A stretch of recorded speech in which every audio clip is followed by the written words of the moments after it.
أنا سناء، عديت ال55 سنة. اتجوزت وأنا عندي 17 سنة وخلفت 3 ولاد. ابني الكبير وهو عبد الله. عشت حياتي كلها أنا وأبوه على الحلوة والمرة. أبوه كان راجل زي البلسم، وإحنا كنا ملتزمين والحمد لله كنا بنصلي وعارفين ربنا. بس معرفش ابني عبد الله طالع عامل كده ليه. طول عمره قلبه غبي، عنده حقد ودايما ناقد على نعمة ربنا، دايما مش عاجبه ده ولا ده ولا ده. أبوه مات وكان سايب لنا كده معاش بسيط، ربيت عيالي منه وكملوا كل حاجة. هم اشتغلوا واتجوزوا وما بقاش معايا غير عبد الله. فضل زي ما هو، لا عارف يشتغل ولا عارف يفتح بيت ولا عارف يعمل أي حاجة في الدنيا، وعلى طول ماسك الهم لحياته، بيشتكي من كل حاجة. بناتي كانوا في الأول بيجولي باستمرار، يعملولي شغل البيت، يغسلولي، في يوم نقضي وقت مع بعض. لكن طبعا بعد كده بقوا مشغولين، بقى عندهم عيال وخلفوا وعايشين حياتهم ومستقرين. وأنا ما كانش فارق لي أي حاجة، ما كانش فاضل لي يعني غير حاجة واحدة بس، إني أنا أفرح بابني عبد الله وأشوفه سعيد ومبسوط ومتجوز وعنده عيال زي إخواته. بس هو بقى ما كانش عارف يعمل ده بسبب قلة الفلوس والشغل. كنت دايما أقعد أتكلم معاه وأقول له يا عبد الله، اشتغل واسعى يا ابني وقول يا رب، وأكيد ربنا هيكرمك وأكيد هتعرف تدبر أمورك. يقول لي إزاي أنتي مش باصة حوالين منك؟ الواحد مهما بيشتغل بيوفر إيه اللي جاي على قد اللي رايح. وأقول له معلش، ما أنت لو يعني قلت يا رب أكيد ربنا هيكرمك وأكيد هتلاقي خير كتير، وجنيه على جنيه وقرش على قرش الدنيا هتمشي، ونشوف واحدة بنت حلال كده تتجوزها ونفرح بيك بقى يا حبيبي. أنا عمري ما سمعت منه إن هو بيحب واحدة أو إن هو يعني في حد في حياته واحدة ولا أي حاجة من الحاجات دي. ابني كان على طول في حاله، وأنا كنت مفكرة إن ده طيبة وإن هو يعني ما بيحبش يعمل حاجة غلط ولا حاجة حرام. لحد لما في يوم من الأيام لقيت أخته اللي أصغر منه كده على طول جاية وبتقولي أنا عايزاكي يا ماما تخلي بالك من عبد الله، علشان يعني جوزها عارف إن هو بيشرب مخدرات. ساعتها قلت لها هو أخوكي يعني بيشتغل أصلا قد إيه ولا بيكسب قد إيه علشان يجيب الحاجات دي يا بنتي؟ قالت لي والله يا ماما جوزي بيقولي كده، وأنا جوزي يعني هيكذب ليه؟ كان جوزها بصراحة طول عمره محترم وفي حاله، وعمري ما شفت منه أي حاجة. هو ساعتها قال لها انتي أخوكي يعني عمال بيشتكي من قلة الفلوس ومش عارف يعمل حاجة، هو هيعمل إيه؟ ما هو يعني مضيع فلوسه كلها على المخدرات، ما هو علشان كده ربنا يعني مش مبارك له. فجيت وقالت لي دي نصيحة جوزي يا ماما لينا. فقلت لها أنا مش مصدقة، معقول أخوكي بيعمل ده؟ كل يوم يا بنتي بيقعد بيعيط بالليل علشان مش عارف يظبط أموره ولا يجهز نفسه. قالت لي يا ماما ده بيشتغلك وبيضحك عليكي. فساعتها قلت لها خلاص، تعالي في يوم كده انتي وأختك نتكلموا معاه. وفعلا في يوم كده كان يوم الجمعة، يوم أجازته، وجم أخواته البنات وقعدنا اتكلمنا معاه وقلنا له يا عبد الله، هو أنت بتشرب حاجة؟ فساعتها اتعارك معانا إحنا التلاتة وقعد يزعق فينا انتوا عايزين مني إيه؟ مش كفاية إن أنا مش لاقي أعيش زيكم، كل واحدة فيكم متجوزة وعايشة متهنية مع جوزها، أما أنا خلاص مش قادر، أنا بكبر والعمر بيجري بيا ولغاية دلوقتي لسه ما لمستش ست. أنا قلت إيه الكلام اللي هو بيقوله ده؟ قلت له جرى إيه ما تحترم نفسك؟ إيه اللي أنت بتقوله ده قدام إخواتك؟ قال لي احترم نفسك؟ ما أنتوا مش حاسين بحاجة، أنا كبرت، أنا لما بشوف أي واحدة وهي ماشية قدامي جسمي كله بيبقى قايد نار. وقعد يتكلم في الحاجات دي، عمري ما تخيلت إن ابني يكون بيفكر فيها، لدرجة إن هو قال لنا إنه فضله تكة وحاسس إن هو هيشد أي واحدة في الشارع علشان يريح نفسه معاها. إخواته لقوا الكلام كده قالوا لأ، ده ابنك ده ما يسكتش عليه، ده عايز حل ضروري. إيه الهبل ده؟ إحنا أول مرة نسمع حد بيشتكي بالطريقة دي وفي الكلام ده، ومش همه حد فينا خالص، ولا انتي ولا احنا ولا مكسوف ولا أي حاجة. واضح كده إن جوزي يعني كلامه صح، وابنك عمال بيشرب في المخدرات وهي دي اللي عمياه، والحاجات دي كده هتخليه يجيب لنا مصايب كتير. وقعدنا نتكلم كده مع بعض وقالوا لي إيه رأيك يا ماما لو عبد الله يعني يتجوز معاكي هنا في الشقة؟ قلت لهم ساعتها والله يا ولاد أنا مش منعة، بس في واحدة يعني هتوافق، وبعدين طب الشقة وهتتحل والباقي هنعمل إيه؟ قالت لي مقدورة عليها، في بنات كتير غلابة يا ماما وبيبقوا كويسين ومحترمين وطالبين بس الستر. واضح كده إن عبد الله ما بيحبش ولا أي حاجة في حياته، يعني مفيش واحدة معينة كده عايز إن هو يتجوزها، هو عايز يرتاح وخلاص، وإحنا هنريحه يا ستي ونجيب له واحدة كده يتجوزها ويعيش معاها أحسن من العبط اللي هو بيتكلم فيه ده، وساعتها هيتعدل وهيمشي كويس. تقريبا ده الحل المناسب. قلت لها خلاص طيب هنعمل إيه؟ قالت لي هندبر له كده أوضة مثلا مستعملة بس تكون نظيفة ونجيب له الأجهزة وبس على كده، ويتجوز معاكي هنا، يعني ياخد كده أوضة في الشقة، وإن شاء الله يعني بإذن الله ربنا يكرمه ويتعدل ويبقى كويس ويسيبه بقى من الهبل اللي هو بيتكلم فيه ده. أنا خايفة يا ماما لا يحسن يعمل لنا مصيبة ولا حاجة، وحرام عليه اللي هو بيعمله ده.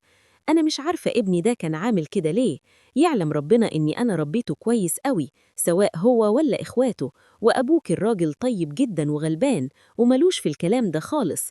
بس نقول إيه، الزمن غير الزمن. لحد لما في يوم سمعت صوت طالع كده من أوضته، دخلت عليه لقيته لا مؤاخذة كده قلع من تحت وهو بيتفرج على حاجة. ولما صرخت في وشه وقلت له إيه يا ابني اللي انت بتعمله ده، قال لي انت عايزة مني إيه يا ستي، ما تسيبيني نرتاح شوية، أنا عايز ارتاح بأي شكل بقى، هو كده ولا كده، يعني احنا يا رب مش مكتوب علينا الراحة. قلت له يا ابني استهدى بالله كده بس، انت بتعمل في نفسك كده ليه؟ قعد يتكلم برضه في نفس الموضوع. قال لي ما انت مش عارفة أنا بحس بإيه لما ببقى يعني ماشي في الشارع وقدامي أي واحدة. قلت له انت عايز تفهمني إن كل الرجالة اللي مش متجوزة بتعمل الهبل اللي انت بتعمله ده؟ ليه؟ هو احنا عايشين فين؟ ولا هي الحاجات دي يعني هي محور الدنيا كلها وأساسها؟ وساعتها قال لي هي محور الدنيا عندي وهي أساسها. قلت له ما هو أكيد من اللي انت بتشربه ده هو اللي بيخليك ملهوف كده على العبط ده، وما تفكرش في شغلك ولا بتفكر تعمل أي حاجة. وقعدت اتكلمت معاه بالراحة وقلت له على اللي اتفقت عليه أنا وإخواته. قلت له إن شاء الله يعني هنشوف لك كده واحدة تتجوزها وتبقى كويسة وبنت حلال وترضى بيك، بس انت يعني لازم تمشي عدل كده وتظبط أمورك شوية، ولم إيدك كده وبطل تشتري الحاجات المعفنة اللي انت بتشتريها دي. وإن شاء الله بإذن الله كده أنا همسك إيدي شوية وهدخل في جمعية ولا 2 وهنشوف لك أي حاجة وتتجوز. فساعتها قال لي ومين بقى الهبلة اللي هتوافق باللي انت بتقولي عليه ده؟ كل واحدة دلوقتي عايزة دهب وشبكة وعايزة عفش وخطوبة وهدايا ودنيا يعني غير الدنيا. مفيش واحدة طبعا هتوافق ولا هترضى بيا أو باللي انت بتقولي عليه ده. وعلشان خاطر إيه يعني؟ هو أنا طالع إيه في وسط الناس؟ أبويا مات وسابنا محلناهاش اللضة، ولا مثلا دكان ولا محل ولا حاجة مسنودين عليها؟ هترضى تتجوز معاكي وتعيش في شقة ليه؟ قلت له يا ابني ليه تسد الدنيا كده في وشك؟ ما تستهدى بالله كده وتفائل بالخير، ربنا بإذن الله هيفتحها في وشك. إيش عرفك؟ ما يمكن يعني نلاقي واحدة كده بنت حلال، وبنات الناس كتير، في بنات طيبة كده وغلابة على قد الحال وهيمشوا معانا. إيه المشكلة بقى؟ المهم إن انت يعني تتقي ربنا كده وبطل العك اللي انت فيه ده، وإن شاء الله ربنا هيكرمك. وأنا عايزك تمسك إيدك شوية يا حبيبي. وقعدت أتكلم معاه كده يعلم ربنا إزاي. وساعتها طبعا كل الكلام اللي أنا قلته ده ولا حوق فيه، كان باين على وشه وباين على طريقته كده في الكلام. يعني ساعتها فهمت إن هو الكلام ما دخلش دماغه. سبته وقفلت الباب عليه وقعدت أدعيله طول الليل إن ربنا يهديه. فهمت ساعتها إن هو كان بيتفرج على حاجات يعني مش كويسة، بيعمل كده مع نفسه وهو بيتفرج عليها. الحاجات اللي هو بيعملها دي هي اللي مخلية لا مؤاخذة يعني مشتاق للحاجات دي وعايزها باستمرار، هي اللي مركزة كل الكلام ده في دماغه. لو هو ما بيتفرجش وما بيعملش كده ما كانش زمان الحاجات دي عاملة فيه كده، مستحيل. ما شباب كتير حوالين مننا اشمعنى ابني أنا اللي عامل كده؟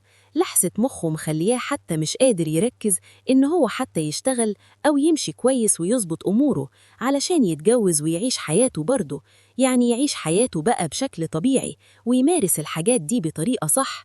لكن لهفته على الفرجة مخلياه كده على طول حاسس إن هو تعبان ومحتاج للحاجة دي وخلاص. حتى رغم اللي هو بيعمله ده هو برضه مش مبسوط.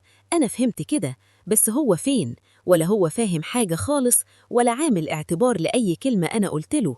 وقعدت أدور له على العروسة إذا كنت أنا أو إخواته، ويعلم ربنا مش لاقية خالص. واللي تلاقيها مثلا على ظروفنا بس هو مش عاجبها، اللي نروح نتكلم معاها نلاقي أمها مش عاجبها.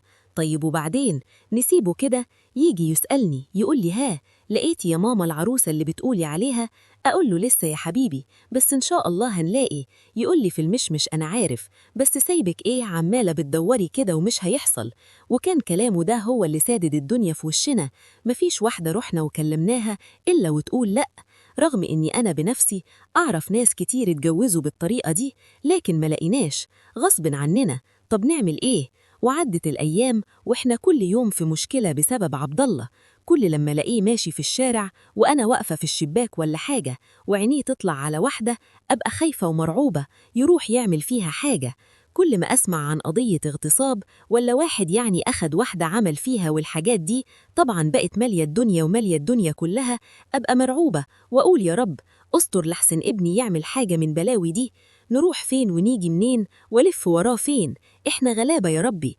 لحد لما في يوم كنت بغسل علشان يعني عيالي خلاص ما بقوش ييجوا زي الأول والدنيا بقت مختلفة، وكنت بغسل طول النهار عمال أغسل على الغسالة العادية، فهدومي ساعتها كلها يعني لا مؤاخذة كانت عبارة عن مية من أول صدري كده لحد ديل جلابياتي من تحت، وخلصت فين وفين وأنا مش قادرة أتحرك. دراعاتي بقت وجعاني قوي، طبعا علشان حكم السن. ساعتها عبد الله جه من بره كده. الصراحة إن هو كان يعني شكله مش مظبوط، بس أنا اتعودت إن هو يبقى جاي وهو عامل كده. ودخل وشصني وأنا غرقانة كده في هدومي بالمية. فقلت له يا عبد الله ما تيجي يا ابني تطلع لي حاجة نظيفة من الدولاب، لحسن أنا يعني مش قادرة أرفع إيدي لفوق. قال لي يا سلام يما، من عينيا الاتنين.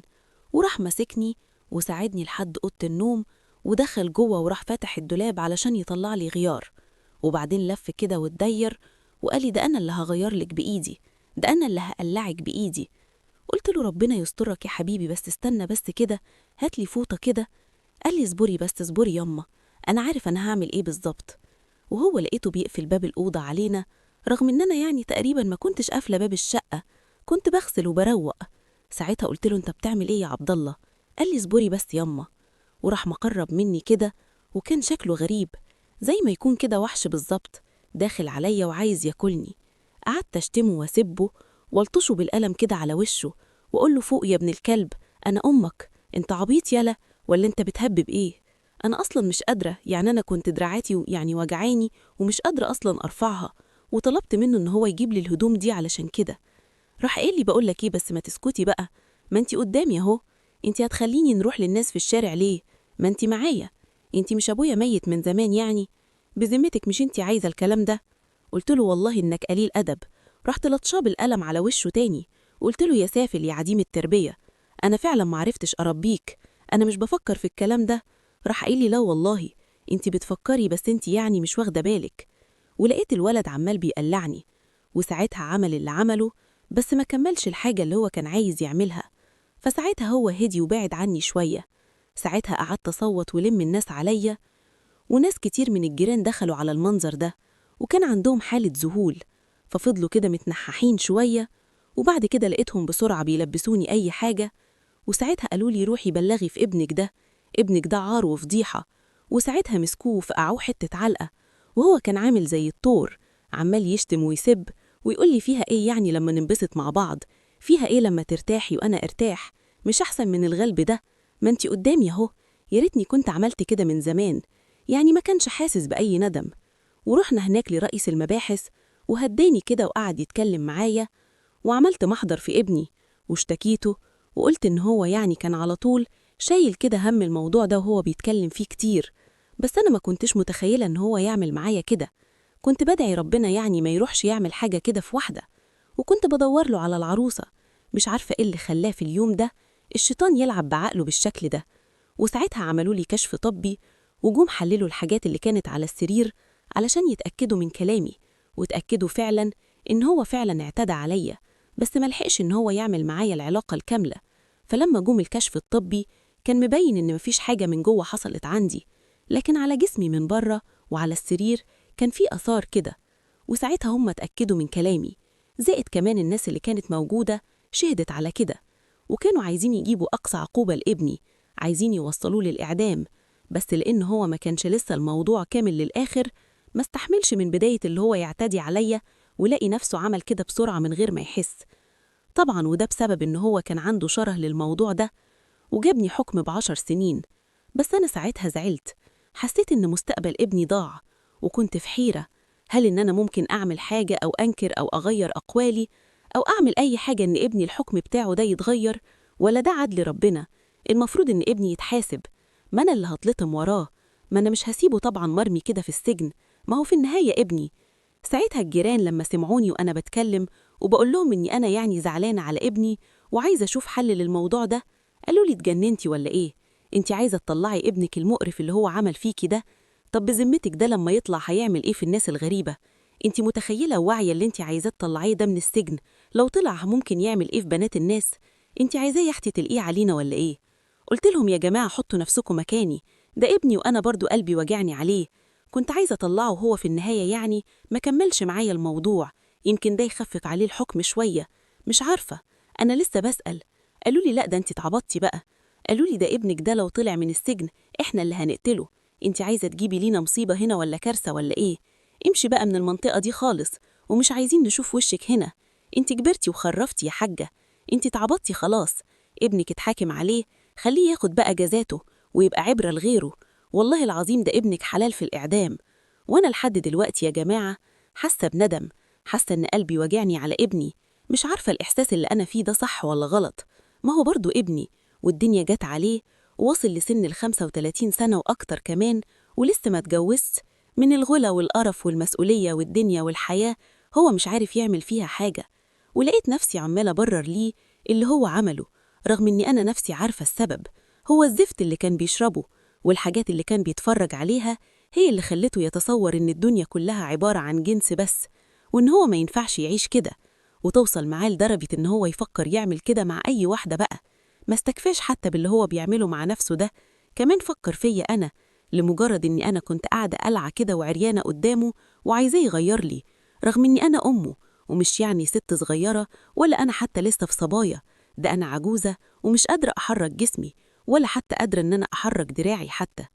مش عارفة بصراحة، أنا بلوم نفسي، أنا صعبان عليا، بس ده قلب أم، ونفسي ربنا يهديلي قلبي ويصبرني على اللي أنا فيه، مش هقدر أسيبه، هفضل برضو أزوره ولازم أخد بالي منه، هو يا عالم ال10 سنين دول هيفرقوا معاه ولا لأ، بس أنا متعشمة خير في ربنا إن هو يتوب عليه ويهديه، ويمكن لما يبطل شرب القرف ده يتعدل ويتغير حاله، بس ما افتكرش بعد اللي حصل منه ده إن ممكن واحدة تبصله.